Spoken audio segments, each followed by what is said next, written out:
We do 30 investments over the next 5 years across 2 funds, and none of those companies are worth multiple billions of dollars, then forget about returns. I think America suffers because we've now taken all that engineering talent across those 30 companies and we haven't created $1 billion plus of enterprise value. That was just bad capital allocation. And I can't envision a future where we take the scarce resource of engineering talent that we have in America and don't point it in a direction that's exceedingly valuable. I believe so firmly in that I made this my career. This is going to be my job, to find these people, help them build those businesses, and in turn, push us forward as a country and competitiveness globally. It comes from the brain power of the engineer. That's the broad arc of Also Capital is, hey, find these great engineers, put them all under one roof, working on a problem that matters, help them find the capital. And we don't have to be the only ones doing it, right? But that's the why for the next 10 plus years is there's a huge opportunity now to go do that. And there's nothing more inspirational than seeing a Starship launch to tell people the time is now. Mike, welcome to the Slice Pod, where we uncover the stories of fresh emerging managers across the early stage venture landscape. You're the founder and general partner of Also Capital, a 22 million fund investing in the new generation of exceptional pre-seed to Series B hard tech founders. Let's begin where we always do around here, which is how did we get here? Was this always the plan? The short answer is no. I don't think I always thought I was going to start my own fund. For close to a decade now, I've been an entrepreneur and I've optimized for spending quality time with high quality people that inspire me, people that have fun, people that are ambitious and trying to do truly incredible things. This seat that I'm in now and what we're building here is really about scaling up our ability to take my learnings and the learnings from our network and our experience and help catalyze the next generation of great hard tech entrepreneurs building engineered solutions that will drive society and the world forward. And that means things like space manufacturing, nuclear reactors, better communications infrastructure, robotic brain surgery, all these kinds of big, bold ideas. That's really what drew me here. I've been an institutional investor, founder, and now a VC. I think this seat that I'm in now and what we're doing really has a chance to help me have a bigger impact on the world. And I think build really strong relationships with super smart, ambitious people, which is the most fun thing that I get to do and is a privilege. But you start as a founder, first and foremost. You were the CEO of Father Farms, which was building some weird, complex, ambitious method to make fresh food shelf stable and make it last long. Yeah. We started Farther Farms, me and my co-founder, in 2016 when I was in business school at Cornell. We took that technology my co-founder was building in his food science master's out of a lab at Cornell in 2016, 2017 through Series B that we closed about 18 months ago and built out a 25,000 square foot pilot plant, hired up 30 people, fully vertically integrated, did everything from product development, process development, system design, integration, operations, product, go-to-market, marketing, the whole kind of thing end to end. And it truly has potential for the food system. We basically are developing the next generation of canning or retort thermal processing for food products. So if you've had like pouched beans or canned beans or whatever it is that are shelf stable, we've come up with a new method that uses high pressure carbon dioxide in place of steam or hot water, which gives you much higher quality product, same extended shelf life, flexibility in the supply chain, and totally new product development capabilities and potential. So we spent 7 years doing everything end to end. And I think we took a technology that was in a lab through to a commercial product in 5 years for a novel food process technology. It took microwave technology upwards of 30 years for that same thing to happen. I'm not afraid of taking very hard technical engineering challenges and building systems and organizations to commercialize those quickly. What was the aha moment that compelled you from switching from being an operator, founder of your own company, to the capital allocator, to the other side of the table? I'm sure that you would negotiate your fair amount of term sheets and financing rounds. What made you say, oh, hell yeah, I want to be on the other side? Sounds fun. So far, we've raised 3 rounds of capital at Farther Farms. I led and helped negotiate all 3 of those rounds. In a prior life, I was an institutional investor at the Cornell Endowment. I helped allocate close to $1 billion over 3.5 years. I've been part of investing in funds and co-investments. I think I bring a different perspective to early stage investing, I'm very much like an entrepreneur in a VC's body. When founders work with me, they definitely feel that. The energy that I bring to investing in companies, to helping build companies, if that's what founders want. I think there's an opportunity to build something generational in this category of hard tech that I felt there was a moment right now. And we had such great success with Farther Farms to get it to the point where it is, close a B. We had a really awesome new partner that we brought into the business, very clear plan for how it's going to grow and commercialize. At the same time, what had been a bit of a hobby, investing, was starting to take off, and the market was starting to turn its head and say, hey, this is really interesting. Like, this could be the future. And we had been living it. I said, I need to do this full time because this is the next step in being able to help more people, make more impact. That's what drew me to it.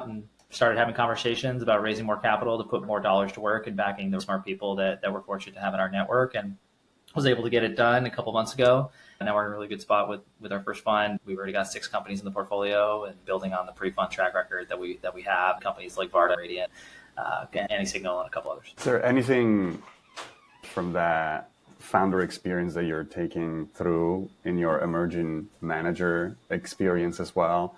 Besides the relationship with the founder, obviously, that's a massive help to be able to relate to a founder. But in the way that you allocate the capital, in the way that you evaluate an opportunity, do you feel that entrepreneurial background brings a different edge to your craft? I think it's just the confidence that comes from having been an operator for 7 years. And, what was unique about my operating experience and my founding journey is, no offense to anybody that started a hyper successful B2B SaaS business that was sold a few years later, but building a company in the physical world with complex IP considerations, that's an N of 1 company. There's no comps for it. It's a company that investors are not used to seeing and underwriting, and having to have that hard sell consistently for 7 years, building a diverse team across production operations, food science, regulatory, complex engineering, go to market. You're thinking from first principles for a lot of it. And that is a consistent theme you see in a lot of hard tech companies. I think that's one of those things that differentiates me as an investor in what we look for in our companies, and as an advisor after we invest throughout the life cycle. That difficult journey of building one of these hard tech businesses makes me more empathetic, confident in the advice, understanding of the challenge of being a founder, but also puts myself in a position where I feel comfortable holding founders accountable. And I think that dynamic just makes me a better coach, mentor, or investor, because we can get more out of the founders that we back, and they respect the experience that I've had, because I talk about specific examples of my own prior experience and the ups and downs of that over the last 7 years. The space that you operate in has been growing rapidly, at least from an investing standpoint, over the last couple of years. I'm not saying that most of your peers are the platitude giving kind of guy. There is a lot of hard tech investors that are extreme value add, but there is definitely not that many that skew on the younger side that have a fresh, relevant operator experience. Do you find yourself competing against the juggernauts, or are there other smaller funds that you duke it out? Because you do lead deals. This is one very important thing to say about your fund. We have super high conviction. I'm not afraid to write the only check and wire, and we'll find the rest of the money, because I think the team just needs to start executing and showing momentum. I'll take the risk alongside them. And we have a ton of conviction and confidence through my own advisorship and folks in our network. We can increase their odds of success dramatically. That's something we try to do, but we do it very selectively. We run a concentrated book, 15 companies. There's not enough capital in this space still. There needs to be way more capital in this space than there is right now. I'm cautiously optimistic that in the coming years, the asset allocator community will open up to the idea that this hard tech thing is actually a little bit distinct within venture and deserves its own bucket of capital to be permanently allocated to it as a strategy, which is a little different than thinking about it as broad venture. In the same way, a lot of LPs think about life sciences as a parallel partner category to traditional technology venture. I think there's the potential that they think about this hard tech category very similar to how they think about life sciences, where it's got its own allocation. And if that happens, there should be a flood of capital that will come in. So I think it is one of those things where rising tides will lift all boats. I think the best opportunities at the early stage are made. They're not seen. The best opportunities have come inbound to us, and then we move quickly and we're the first ones to get it going, or we meet somebody who we think is really special on a couple dimensions, and we can help bring them into the venture community and give them that first check. That's an archetype of something that we've done really well. We can also play with the established potential repeat founder who's now dipping their toe into hard tech if that's an area that's interesting.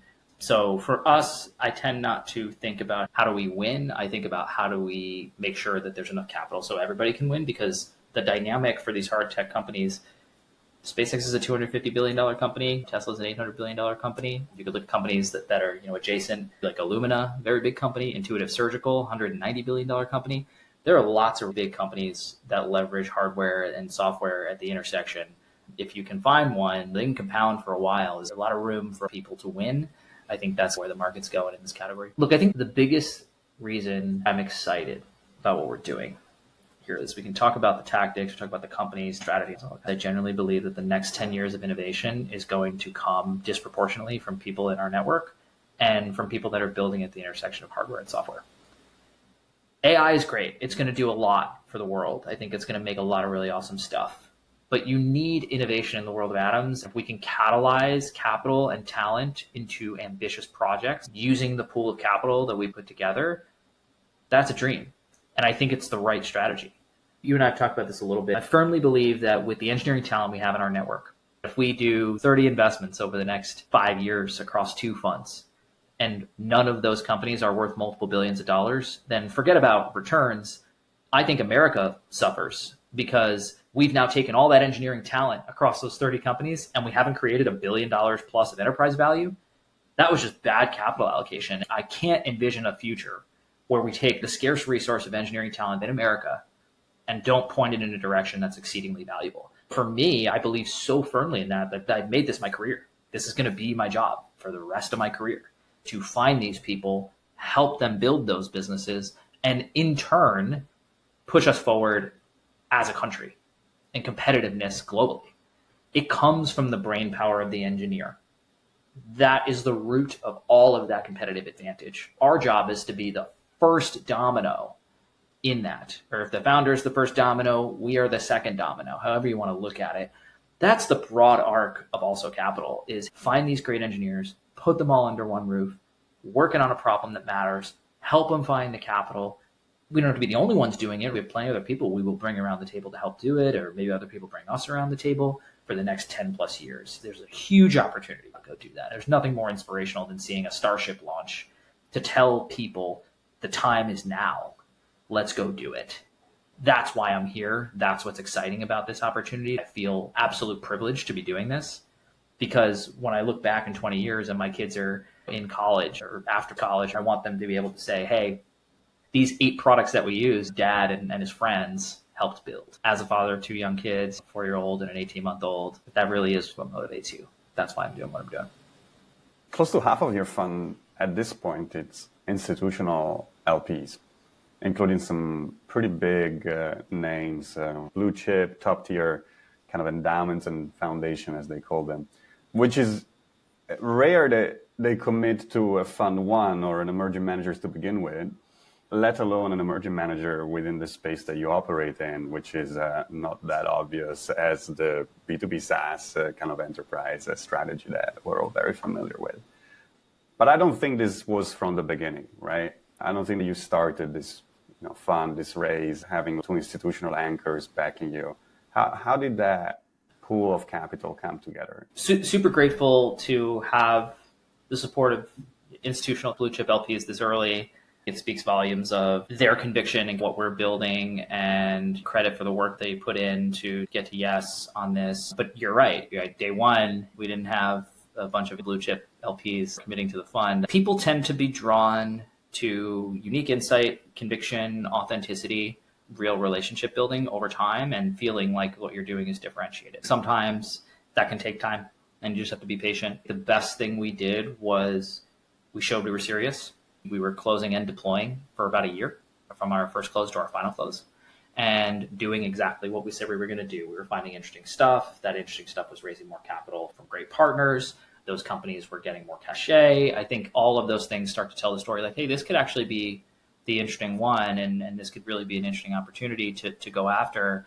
And it didn't hurt that a bunch of our pre-fund stuff continued to do well throughout the 1-year fundraise to drive momentum. But at the end of the day, I gave the joke, having been an LP at the Cornell Endowment in a past life, I'm one of a few folks that have made the leap from LP to GP in venture over the years. I used to advise some GPs on their fundraise when they would ask me because I had this LP experience. The thing I would always tell them is be prepared for the pizza parlor shop you used to go to when you were a kid to get a phone call from a reference if you plan to take money from certain LPs. The advice I gave myself was, hey, you need to be prepared to be very open. People will do their work because ultimately they're investing in you and your judgment and character. That takes time for people to get comfortable with. But if you are doing the right things over a long period of time and thinking long term, and you've been a good partner throughout your professional career and your personal life, it shows through and you'll attract the right partners. How'd you find these people, especially the early ones?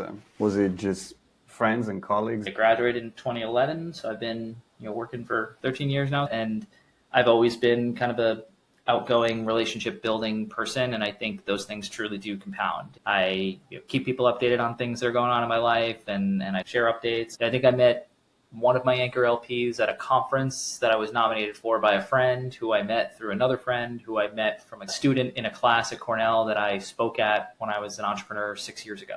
So you can't really plan these things out. I do tend to think some people get luckier than others, and it's not an accident.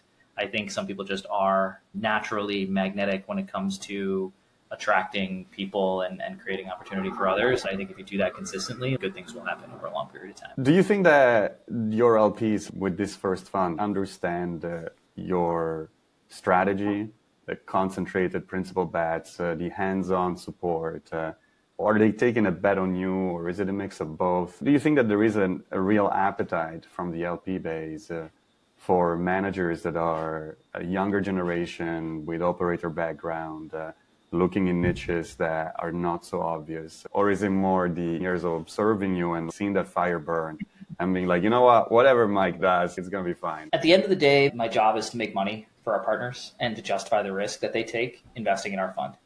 What I tell our partners is I didn't get into this business to have a second quartile fund. I didn't get into this business to be above average. I want to be the best, and I want to back the best founders that are out there. And we're going to take the right level of risk to try to be the best. That idea, I think, resonated with people. I think it was refreshing for them to hear an energy in a GP in a category that they understood and had a bit of an early proven track record to say, hey, we believe so much in what we're doing that we're willing to run concentrated. We're willing to make big bets. We're willing to be early and be first. It's very much putting your money where your mouth is and eating your own cooking. I think that dynamic among certain LPs is appreciated and valued. There's a lot of LPs out there in the world, and everybody has a different strategy. You have to play your own game. You have to have confidence in what you're doing. The minute you try to adjust yourself to appeal to an LP, it's not going to work. This strategy that we're running for this fund is very authentic to me. Authentic to the track record we've built, to the brand, to the alpha and the edge that I think we bring to the market. Being able to find things early because we're very approachable to engineers, having enough credibility that investors respect our early check, and me have enough experience to help counsel founders after we invest, and also diligent stuff on the front end to make sure we know, is this a venture scalable idea?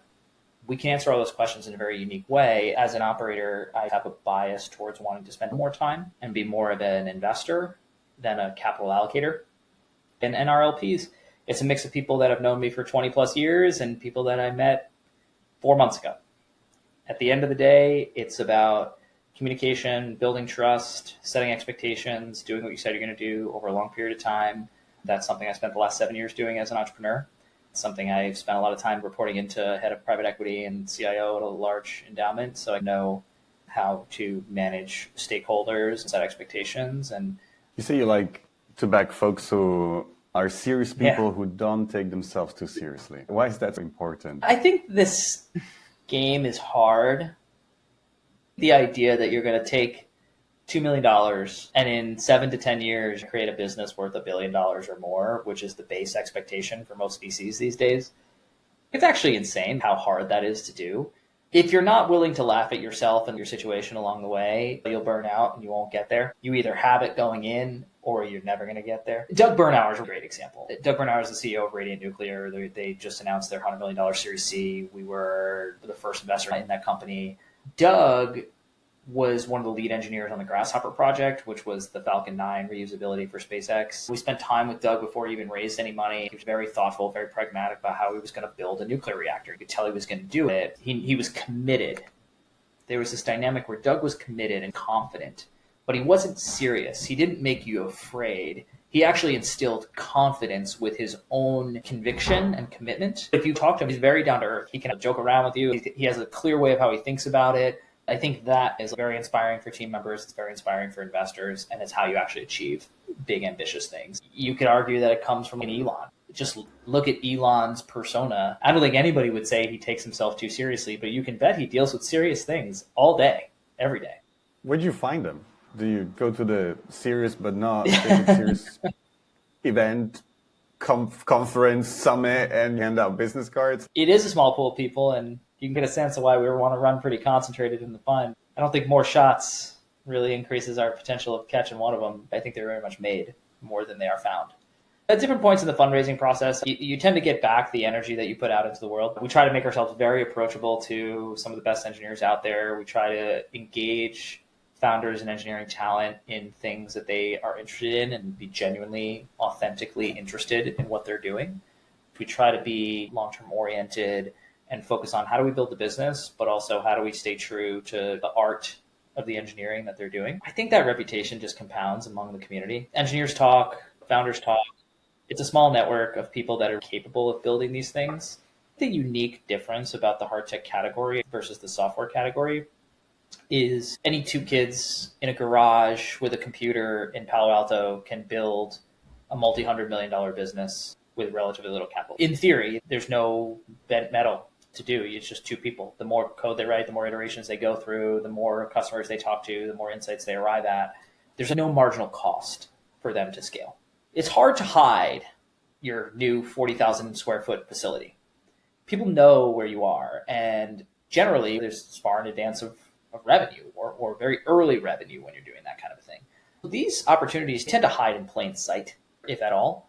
The alpha is being able to help build opportunities in the early days and take exceptional engineers or exceptional engineering teams, more importantly, and coach them in the right direction where they may have a vision, they may have a plan, they can build the thing or they will be able to build the thing.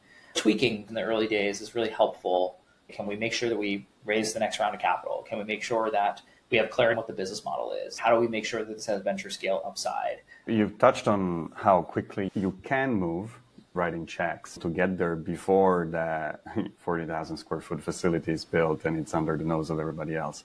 You probably get the confidence of doing so by the relationship that you build with these folks and by seeing them execute over time. But have you built some sort of formula, some diligence pattern, or is it just intuition? So from a diligence perspective, we always do our homework. We try to understand what is this technology? What are the competing options? Why now? Is this the right moment to be building this? Is the wind at our backs or in our face? But before that, we try to understand, is this the person who has the potential to hire a really great early team? That tends to happen within the first 12 months. If they can't get past that milestone, nothing else matters. And in hard tech, it's interesting because if you don't have the team, you really can't make progress. I think software founders can build more and show more before having a team than a hard tech founder can. Because if you're building a physical product and you don't have a mechanical engineer, you can't build a product. So it becomes about, can you hire? So for us, it's very much focused around diligencing the person on the other side of the screen or table and calling some of our friends, would you work for this person? Do you like what they're doing? Is this a problem you're interested in? Can you talk to them and let me know if you think they could hire a team? I think those are the things that we spend our time on more, because the reality is, if you're taking enough risk early on, the first technology you're building is not going to be what gets us to $1 billion plus outcome. There's going to be multiple iterations of it, and the team needs to figure out what those are and then go execute those. And you only get to build the team if you can raise the capital. You only get to raise the capital if you can tell a story. So when you bring it all back, it really just comes back to, is this a general zip code that's interesting to be building in? And then can we build a great team of engineers and tell a really compelling story that this is what the world is going to look like in 10 years? This is the first step on that 10-year journey, and we're the team to go do it. And that's really where we tend to spend most of our time. We'll make sure that what they're doing doesn't violate the laws of physics. We'll make sure there's at least a vision of how the business case can close or get to exponential revenue and high growth. We don't know exactly what that looks like, but that's why we're early stage investors. We can take the risk on what it looks like, but we shouldn't take the risk on, is it possible? And you said at the beginning, you march at the beat of your own drum and you're not trying to conform to some other style. Very much like an artist. You have to develop your own taste and your own style, your own handwriting. You've deployed quite a bit of the fund at this point. What would you like the next also capital to be known for from an handwriting perspective? Among all of the other hard tech capital allocators, what is the one thing that behind closed door you wish that people talked about? I think there's no better test than if an LP were to meet any of your founders, they should be universally impressed. You take certain risks, sometimes it works, sometimes it doesn't. You make a bet on a market. That's what we get paid to do, to make those risks. When LPs meet our founders, there should almost be like an aha moment and a click, like, oh, that person is different. I get why Mike made that investment at that price. I get why so-and-so followed onto it. Like when you meet the founder, everything kind of slides into place. There's a Jeffrey Katzenberg quote where he says, not all our movies are going to be hits, but they're all going to be viable. That's venture. You can't compromise on your standards. All you can do is keep high standards on things you can control and be very well aware of the risks you're taking inside each business. Then you audit that. If a business works, why did it work? Did it work because of the risk we identified being de-risked? If a business doesn't work, did it not work because of the risk we identified? If so, you're doing your job. You're identifying the right risks and you're choosing the risks to take. You can't really control how they play out. You can increase the odds of success, but I think the number one mistake I see people make is they don't really know what risks they're taking. They don't know, if you're a founder, what is the implicit business or market risk you are taking with your business model, your financing plan, and the team you've built. If you're an investor saying, I'm going to invest in 30 companies, what is the risk you're taking? If you're investing in this category or this company, what is the risk you're taking on that company? It's a power law.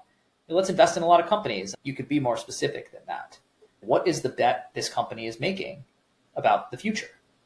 When you listen to Peter Thiel, he talks about all these philosophical things and 10 years in the future, because that is what matters for a lot of these companies. It's not private equity. It's not growth equity. It's not about quarter over quarter revenue growth. It is about a vision for the future that is informed by an understanding of people and what they want and need, and building today what they will need 5 years from now and being right. That's ultimately what we're trying to do. We just do it through the lens of hardware, systems engineering, system integration, those kinds of problems, because we think we're over-indexed on the great talent in those categories. From the LP side, I totally get it. I understand where you come from. I understand what you're doing. I understand that without you as a Sherpa, if I am interested in getting exposure to this kind of risk, I'm probably not going to get the returns I'm looking for. But for the founder, beside the capital, what is the core value add that you pitch them? It sounds like most of the people that you invest in have a very clear idea what you're building. They have a decent enough commercial plan of how they're going to take that to market. What is the bulk of your time spent when you do portfolio management with these folks? I've spent 7 years as a founder of a hard tech business. We've been first check investors in 4 or 5 of what I consider to be the leading venture-backed hard tech companies in the last couple of years. Our network of engineering talent is second to none in the prime of their career. I've been on the board of Artis since inception for the last 4 years, working closely with Will and Delia, and I think that experience is valued by founders at the early stage. I can connect them to the founders of those companies that we were first checked into because we were very close. And I have LPs and engineers in our network that I can connect them to for advisory, introductions to talent. And I do it all myself and quickly as a solo GP. I think that's why we win, candidly. I think it's just reputation, right? If you're paying fair market price for competitive stuff and people understand the track record and what you've done and the respect you have from downstream investors, I think that's really what a founder wants. Every founder is different. On our website, I intentionally chose the language for what we do. It's, hey, we could be hands-on, high energy, or we could write a check and get out of the way. I am not so egotistical that I need to help every single company. There are some companies where you can add a lot of value in the early days by counseling, coaching. And then there are other companies that it's better to just write the check and let the founder run. Knowing when to pull what tool from the toolkit is important. There's a compounding benefit of people considering me a resource that's always in their corner. We've structured our fund and our capital in a way that's consistent and alignment of interest with that. And I think that's the other piece of it that I think is really important is when you're only doing 15 investments and you're not really reserving a ton of capital, you're in the same bucket as the founder the minute you write the first check. There's no concern that you're going to negotiate against them in later rounds or downstream. So you get very open relationship, very close relationship, helps make you their first phone call when they see an interesting deal from one of their friends. They want to send it to you because they want that friend to have the same experience they had. But I really think it's just a long game. It's a long game, being a good person over a long period of time, making people money. If you do those things, you'll build a really interesting business. I guess this is what makes you different from the big guys, is the fact that you're small enough that you are part of the team, not an antagonist on the cap table, especially when the game gets tough in the coming years. Are you going to keep it small? Is that the plan? I'm going to do a Star Wars quote and say, only a Sith deals in absolutes. I started off at a very large family office right out of undergrad. It was really a hedge fund. You go where you can find alpha. You run the strategy that you think you have consistent edge, consistent alpha. To say, oh, we're going to do a $22 million fund, then we're going to do a $50 million fund, then we're going to do a $100 million fund, and here's how we're going to scale. If anybody has that clarity until they've actually played the game on the field and won, it's probably a lot of marketing, if I'm being totally honest. I love being in the business of building companies. I love helping think through the early days of what strategies should be run. I love being in the room, helping do a deal. Did a bunch of them at my company, and I've gotten decently good at it. You hit on serious people that don't take themselves too seriously. Have fun, play to win, right? If you're not having fun, it's really hard to do great things. If you're not competitive, if you're not playing the game to win, you're just playing it. You can play to win and not be having fun. That's not sustainable either. But if you can find the balance and have the two, that's where the magic happens. This is not your first job. This is not your second job. You've spanned the landscape of venture across different environments. What is different about being a Fund 1 solo GP? What's the hardest part about transitioning into this role? I think the hardest part is the context switching constantly from different companies with different technologies and different founders and different needs to new investment, to operations, to legal. I'm moving all around. And I think we're in process of setting up the people and the processes and things like that to make my life a little easier. I'm getting better at triaging how to spend my time so I don't have to do as much of that. The hardest part is when you go from the 6 companies we have to the 15 that I plan to have in the fund, that's more than 2x the number of companies. The plan is that you work closely with companies for the first 3 to 12 months, and then they graduate, and then they get help from other folks from the next stage and have built out an early team. That's a little bit of the plan. Probably actively working with 3 to 5 companies at any given time before they graduate to the next round. That helps manage my time as a solo GP. When you're that close and part of all of it, you're physically raising the money yourself. You have a respect for the money that you have. It affects how you invest, driving up the conviction level that you need. Being close to the investments helps make you better at raising capital. Being close as a solo GP to both functions makes you better at both. I think there's a lot of ways to be successful, but speaking for myself, I find there's a lot of value, especially early on in the firm life, to be doing both and build relationships on both sides. You said all the intros, all the follow-ups, all of the events, it's just you. You said we a couple of times, but it's just you. How do you keep all your ducks in a row? What's the secret sauce? Do you have a particular tech stack that we should know about? Email, text. I use ClickUp for the CRM. I have a VA in the Philippines, Andrea. She's wonderful. She's been working with me for 18 months now. She keeps the trains running on time for me. I have a fund ops consultant that helps 10, 20 hours a month. I run on AngelList, so it helps take some of the back office stuff off my plate. I'm a phone call guy. It's just faster, and it gets more intentionality across. I try to avoid long text messages, long emails. I just don't have the time. Look, I am home for dinner most nights with my kids and my wife, but I work after dinner after the kids go to bed until 9, 10, 11, sometimes midnight, and then take my daughter to school in the morning, and then I'm working from 9 a.m. back to back, no breather. I don't look at the clock at any point during the day. There's just not enough hours. That's the way it should be. And then they say that founders retire being the venture capitalists. That's an interesting subtle point though, right? Because when you're doing it this way, you have a respect for the hustle of the founder. And I think they respect your hustle too. They're drawn to that. At this early stage, when the first $1 million all kind of looks the same, you can get it from a lot of different places. I think they want somebody who's down to build alongside them. They can relate to. I agree 100%. And we see this across the emerging manager set. It's one of the number one reason why you guys win. What's a piece of advice for future Mike? There is a founder out there raising their Series B, thinking one day they want to become an emerging manager. What piece of advice do you have for them?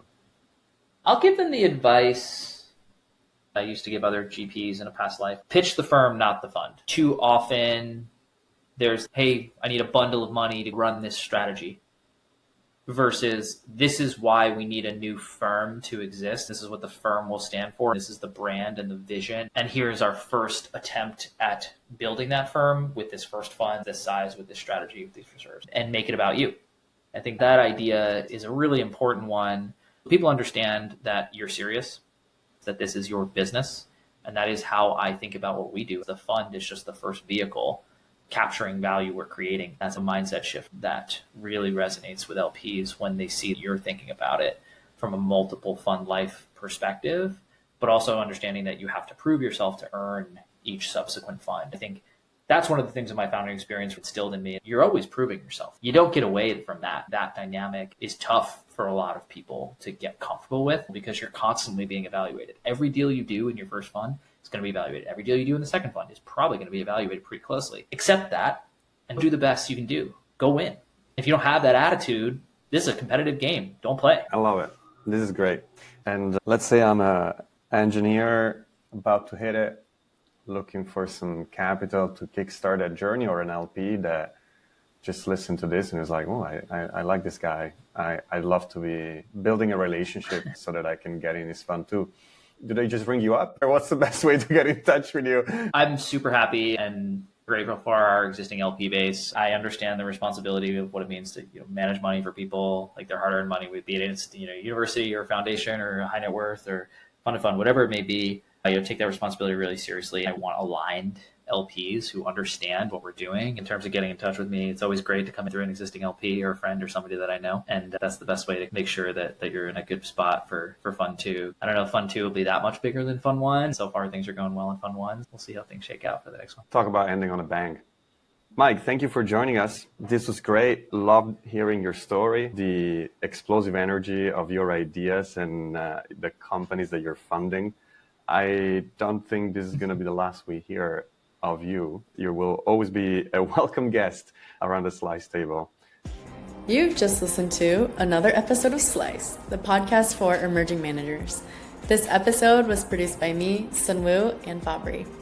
Make sure not to miss next week's episode, where we'll have yet another very special guest who scaled customer success at a startup from $1 million to $300 million in ARR, and now has the largest community for customer success professionals. And you guessed it, built a fund around it. If you're already subscribed, make sure to share this with a friend. It really helps us out. And if you're new here, welcome. Make sure to subscribe to our Substack so you don't miss next week's episode. See you then.